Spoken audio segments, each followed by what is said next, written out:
Chapter 30. And when Rachel saw that she bare Jacob no children, Rachel envied her sister, and said unto Jacob, Give me children, or else I die. And Jacob's anger was kindled against Rachel, and he said, Am I in God's stead, who hath withheld from thee the fruit of the womb? And she said, Behold, my maid Bilhah, go in unto her, and she shall bear upon my knees, that I may also have children by her. And she gave him Bilhah, her handmaid, to wife. And Jacob went in unto her. And Bilhah conceived, and bare Jacob a son. And Rachel said, God hath judged me, and hath also heard my voice, and hath given me a son. Therefore called she his name Dan. And Bilhah, Rachel's maid, conceived again, and bare Jacob a second son. And Rachel said, With great wrestlings have I wrestled with my sister, and I have prevailed. And she called his name Naphtali. When Leah saw that she had left bearing, she took Zilpah her maid, and gave her Jacob to wife. And Zilpah, Leah's maid, bare Jacob a son. And Leah said, A troop cometh, and she called his name Gad. And Zilpah, Leah's maid, bare Jacob a second son. And Leah said, Happy am I, for the daughters will call me blessed. And she called his name Asher. And Reuben went in the days of wheat harvest, and found mandrakes in the field, and brought them unto his mother Leah. Then Rachel said to Leah, Give me, I pray thee, of thy son's mandrakes. And she said unto her, Is it a small matter that thou hast taken my husband? And wouldest thou take away my son's mandrakes also? And Rachel said, Therefore he shall lie with thee tonight for thy son's mandrakes. And Jacob came out of the field in the evening, and Leah went out to meet him, and said, Thou must come in unto me, for surely I have hired thee with my son's mandrakes. And he lay with her that night. And God hearkened unto Leah, and she conceived, and bare Jacob the fifth son. And Leah said, God hath given me my hire, because I have given my maiden to my husband.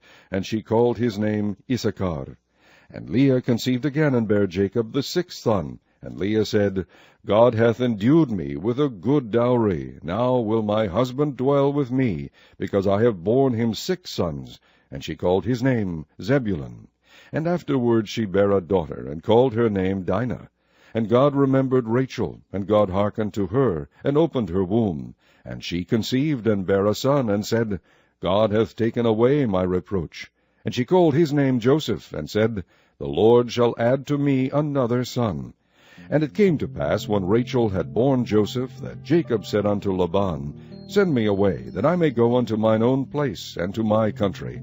Give me my wives and my children, for whom I have served thee, and let me go. For thou knowest my service which I have done thee. And Laban said unto him, I pray thee, if I have found favor in thine eyes, tarry, for I have learned by experience that the Lord hath blessed me for thy sake.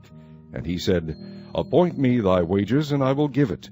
And he said unto him, Thou knowest how I have served thee, and how thy cattle was with me. For it was little which thou hadst before I came, and it is now increased unto a multitude.